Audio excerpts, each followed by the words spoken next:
Last time on the Moto, inside the outdoors. Mike Alessi, his goal and his life pursuit is to win a championship. I hired my dad to be there to help me. Okay, let's do it this time. Get it out front, dude. Alessi tries to do what many people say couldn't be done, and that is give up 100 cc's to the field. We're laughing. Like, you gotta be kidding me, right? Yes! Yes! Woo! Mike Alessi has destroyed the field. The whole team kind of thought we were going to be going for the championship. You know, Ryan Dungey is a name we haven't said much about today. Hangtown, after the first moto, it was a big ego reducer. He's coming to the outdoors, and they've got some problems. I feel like I just thrown my whole career down the drain and everything right now. Elliot just had the baby. 2 days later, one of my best friends passes away. I didn't know where my head was at. And Chad Reed, he will go 3-1 for the overall here today, trying to defend his national championship, and he has done it in style. This week, 2 35-minute motos in 100-degree Texas heat will adjust the hierarchy of the 450 class. And 2 working men will try to stake a claim in the title hunt, as their family's livelihood is on the line. Come on, Brent! After round 3 at High Point, a quarter of the series will be over. And the assault of the elements and the vulnerability of the machines leave our heroes at the mercy of a higher power. I mean, these guys are lucky it's only 60 today. Texas will be 100.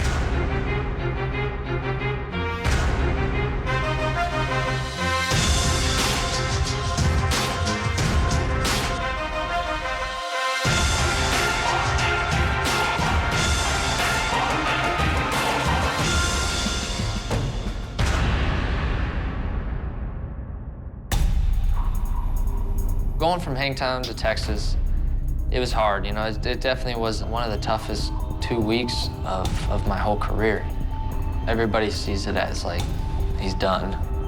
In motocross, it only takes one race to be forgotten. Dungey is just looking for something he can hang his hat on. He's coming to the outdoors, and they've got some problems. An 8th place finish at round 1 in Hangtown transformed the favorite Ryan Dungey into a distant memory. Sunday night, I was laying in bed thinking, like, what's wrong, you know, like, what is it? Because I was still fighting the bike that whole first week after, you know, I was like, I couldn't find it. I had a little fun that weekend, something I never really do. I went to the beach, you know, just chilled, had some fun, and I was able to clear my mind a little bit. I just gave it to the man above. I really did. I just said, hey, you know, guide me in the right direction, put me in the right place, and I trust that whatever you have in store for me, that's the way to go. Often labeled the flyover states, Middle America steadily churns out the fuel of a nation. It is fitting that Andrew Short live here. He is seldom in the limelight, yet he has finished in the top 3 in both Supercross and Motocross for 5 consecutive years. Hangtown was rough. First moto got taken out by Medi, kind of like on accident. Our lines just came together, and I got blown off the track. Shorty now having a rough time at it. I had the perfect place to rebound. You know, I have an awesome track to ride. While there is a team of technicians and track maintenance personnel to aid riders on race day, they are on their own during the week. Andrew Short has invested his career earnings to build the ultimate training grounds. I can go ride whenever I want. I'm in conditions that are similar to what we race in. Good dirt, good people. It's an advantage for me. Despite consistent 2nd and 3rd place finishes, Andrew Short's contract ends this year. Consistency is respectable, but only winning guarantees employment. With his daughter Emma, wife Jackie, and another child on the way, the Short family's livelihood rests on Andrew's shoulders. We have a 2-year contract with Honda, and our deal is up, and we have no idea if we're where or when or if we will be racing next year. It was my dream to race professionally. Now that I'm here, I want a little more. I know this opportunity isn't gonna be here forever, and I don't want to get old and look back on it and go, man, I wish I would have done this or worked a little harder. I want to know that I gave it everything I could.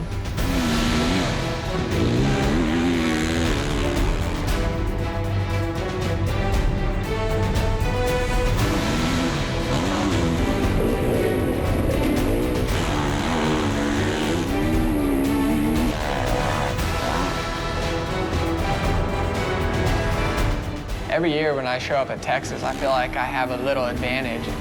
It's close to home. Dirt's real similar to what I practice on at my house. And I always have good luck there, so I always feel like I can start it off right and get some good finishes there, and I've done that in the past. I've won a moto there, and I think every year I have a good shot. So I always look forward to getting there and getting on the track and racing in front of my new kind of home. It is a bright sunny day here in Central Texas. Temperatures in the 90s. I think he's prepared as much as he can for the heat. Since we don't live that far, it's pretty similar to the house. It's still humid and hot at the house. Practice, I was awesome. I killed it, had good times, felt good. Second, first. I thought he got beat right at the end. Wow. I was in a good spot. You know, I had good times, and I felt like I had a good chance to win. Good practice, I remember me. I feel good for him. I feel like he's going to have a good day today, and I feel like we've prepared as much as we can, so we just need to hope for the best and know that we've done everything we can for him to do well today.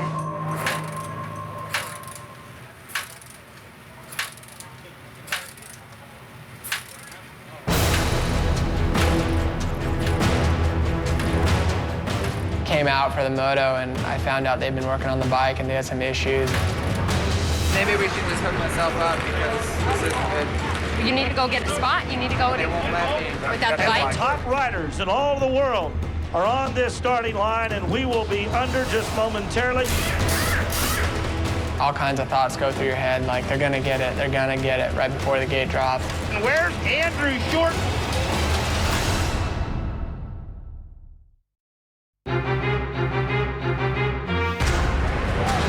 Maybe we should just hook myself up because this isn't good. You need to go get a spot. You need to go They won't let me. without the And bike. the top riders in all of the world are on this starting line, and we will be under just momentarily.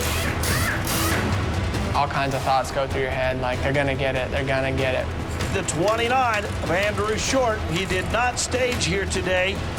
You just kind of sit there hoping, but the bikes take off from the line, and that's when it all sinks in. Andrew Short not able to make the call after putting a blistering lap in. With Texas's favorite son left on the sidelines, the door was wide open for a fresh face. It's Metcalf holding on to the number 1 position. Ryan Dungey right there on the number 5. Alessi, who's been getting whole shots since he was on 50s, maybe the worst start I've seen him pull. Chad Reed has to come up through the pack as well, and you've got a couple of youngsters up front who are looking to make a name for themselves. Meddy still hammering down into the number 1 ride with Dungey in tow. Dungey's sighting him up. He launches out of the Lucas Oil into the sand section. And the 5 is dropping the hammer. Ryan Dungey is out in front, his first lead in the 2010 campaign. Chad Reed just blew past Davey Millsap. So Reed moves up into the number 5 spot. Mike Alessi running in 11th right now.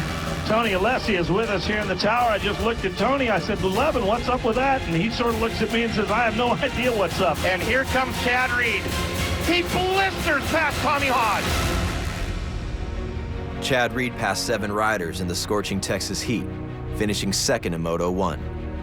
A demonstration of how to win championships. But Dungey was untouchable in his first 450 outdoor victory, and all Andrew Short could do was watch. It was crazy. They've never seen anything like that happen, and it wasn't anything that they did wrong, you know, it's just like a freak thing. I felt so bad. Gothic worked so hard on that bike, and he is such a good mechanic that for something like that to happen for him is just heartbreaking. I don't think anybody could have done anything different. Those guys put their heart and soul into that bike and kicked it a million times, changed every part. That's just a part of racing. You know, oh well, we'll, you know, start over the second moto and just do what we can. Have no control over it.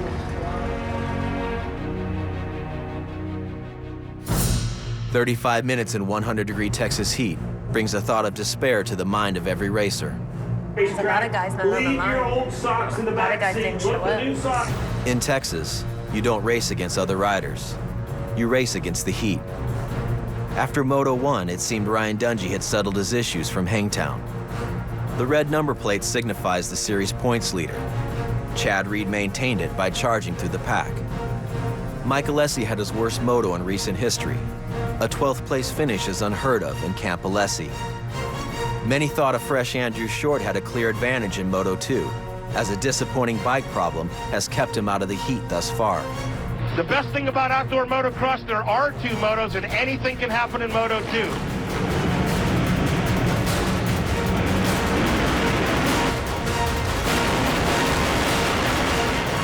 It's going to be Brett Metcalf, Chad Reed, and Ryan Dungey, Alessi on the inside.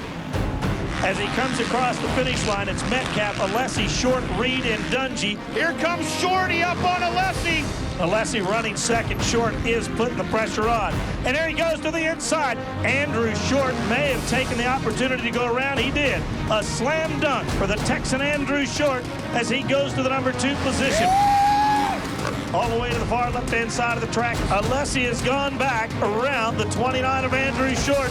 Metcalf has just a bike length lead now as Alessi is coming up on his rear wheel. And it is Mike Alessi. He is winning here in Moto number 2, now the 29. Andrew Short is putting the pressure on the 24. Watch out. Dungey's trying to make a move right now. Dungey's going after Short. He's starting to work the inside and the outside. Dungey now moves into the number 3 position, and Dungey is pushing the 24 of Metcalf. Looks like it may be Mike Alessi that's gone down. Who is putting together a dream run here in Moto number 2, all of a sudden has found himself in a desperate situation. And Ryan Dungey has found himself in the number 1 position. I felt good. I felt like I could do no wrong. I could hit any bump as hard as I want. I could stick any rut. 18-second lead for Ryan Dungey. That's Ricky Carmichael type lead. Dungey throwing fist pumps in the air, coming towards his first perfect day on the 450. What do you say, Freestone? Make some noise for Ryan Dungey! Yeah, man! It was a relief, because for 2 weeks, it was, 3 weeks, 4 weeks from testing until after Supercross, I didn't know where I stood, so that was a big weight off my shoulders. Chad Reed moved his way all the way up to the top 3. Hot weekend, tough. One of those weekends that you just had to fight for every position. Overall today, it was a huge bummer. The freak mechanical that happened the first moto, that never happens. The second moto, I think he started great. I think he passed actually into second at one period, and then I think he just hit a wall and went backwards, and then Alessi got him right at the finish line for 6th. So he was not a very happy camper. And Dungey is certainly dominant here today. Many of these other riders are heading back, scratching their head. It was a tough day for everybody. A lot of people just want to forget this race and move on. Texas National, for me personally, has been a very scary moment in my career. In 2008, I collapsed at the finish line there. I don't really remember anything. I was really thankful I didn't end up having a big crash and get seriously hurt. And I was scared, when I went to Texas this year. Those memories don't just fade away. You remember that. And, I knew when I started to get hot, I just started backing it off. I don't want to go down that avenue. It's dangerous. After starting first in both motos at Texas, Brett Metcalf dropped to 7th and 4th place finishes. I don't believe it reflects your fitness level at all, because I know I'm in great shape everywhere else. Texas is just it's the gnarliest race I've ever probably been involved in.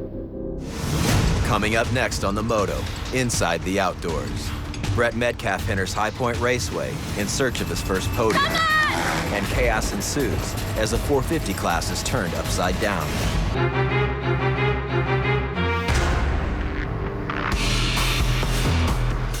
.450 class rookie Brett Metcalf has spent the last 4 seasons chasing a title in the 250 class. It wasn't really by choice to stay on the lights bike that long, but no one really comes knocking when you're, in 2nd place, 3rd place, 4th place kind of guy. Although consistent, it has not been enough to land him a job in the premier 450 class. Until now. I've taken the steps every year to get better, and now I've arrived in the 450s, and it feels awesome. Riding a lights bike to a 450, the biggest thing I noticed was the weight, and it takes a lot more strength to control that extra weight. Where it pushes into a corner, you need to be a little stronger to brake and still stay in good control. That's something I wanted to do, was bring in a little extra strength, bulk strength, so I can handle those moments. Last year, Brett and his girlfriend Sheena traveled from race to race while making plans for their upcoming wedding. This year, in front of their family and friends, they made their partnership official in Maui. The couple have been a team for the last 5 years, and together they are converging on Brett's newest challenge, the 450 class. So far, outdoors have been awesome. We thought it was going to take a lot longer for him to adjust to the bike. Metcalf opening up a bunch of eyes with his 450 performance. He adjusted on the bike really well, and I think he's finally got his confidence back. On the starting line, the 40 top riders in all of the land with 450 cc's beneath their legs.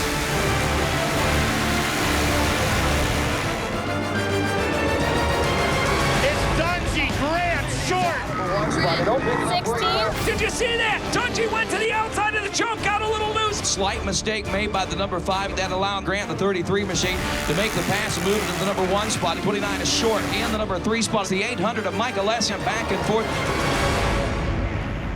It is none other than Brett Metcalf on the Geico Power Sports Honda. This is now by the number 1 plate of Chad Reed. Yes! We've got a brand new leader. Grant went down, opened up the door for the number 5 of Dungey. Come on, Ben! No! Metcalf starting to work on the 18 of Davey Millsap. Wind kicking up, the rain starting to come down a little bit. The 9th place position is Brett Metcalf, as we've seen him move up a couple spots. Come on, baby! Come on! Brett Metcalf, he's the next one to come after the 800. Oh, Leslie's down! Alessi got cross-rutted right after the finish line, and he loses a spot to Brett Metcalf. The winds of change, I guess, kicked up when Ryan Dungey made the pass in the back section. Grant has made his way through for the number 2 spot. Then it's Andrew Short. Come on! Metcalf moved into the number 6 spot. All right, babe! Happy with that, babe? I didn't want to just settle for, okay, man, this is awesome, top 5. I wanted to be right up the front. To have those motos where I'm now disappointed at like maybe 5th or 6th, I was pretty far off the leaders. That's kind of a good sign that, okay, my mentality is starting to click. I'm starting to believe I'm top 3 guy at the least. Get ready to get warmed up for Moto number 2. A couple of years ago, it was Damon Bradshaw, Jeff Stanton. Now the names are Dungey, Grant, Reed, Alessi, and the talent is starting to grow. Stay safe, babe. Come on.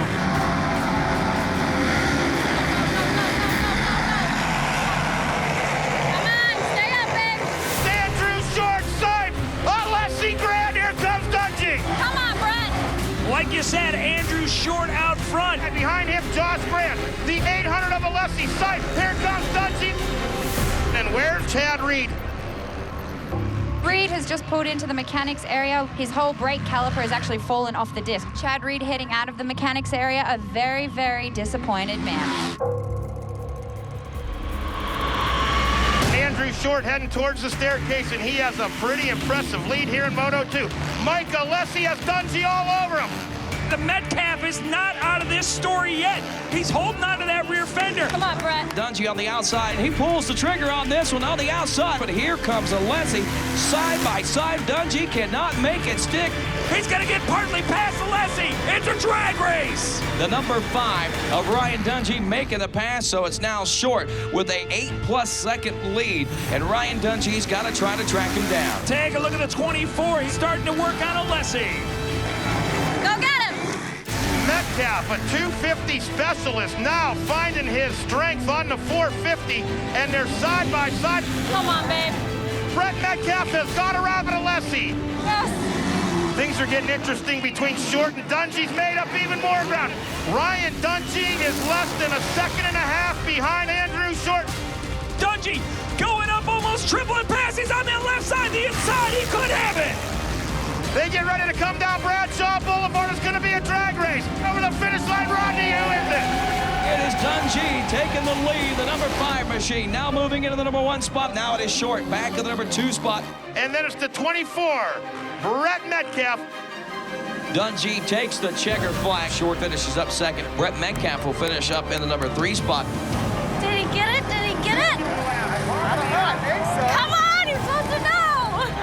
official, and I think he got third overall. Put your hands together for the Geico Power Sports rider, the number 24, Brad Metcalf! Got his first podium. I'm a very proud wife. I am. That was the first kind of key moment for me where I'm like, I'm getting better. Put your hands together, 29, Andrew Shore!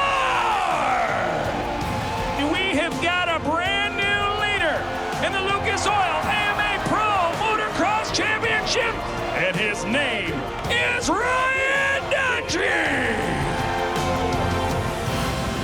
After 4 consecutive Moto wins at Texas and High Point, Ryan Dungey took the points lead and red number plate from Chad Reed.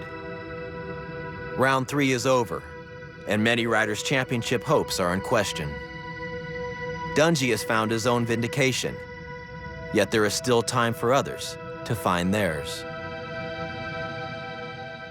Next time on the Moto, Inside the Outdoors, journeyman Ben Townley returns to racing, and Josh Grant finds the speed to hunt down Dungey. Come on!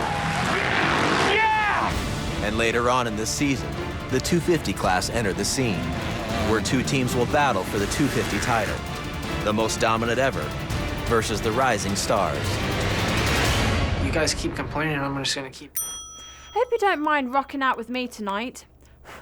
The Daily Habit drops at 11.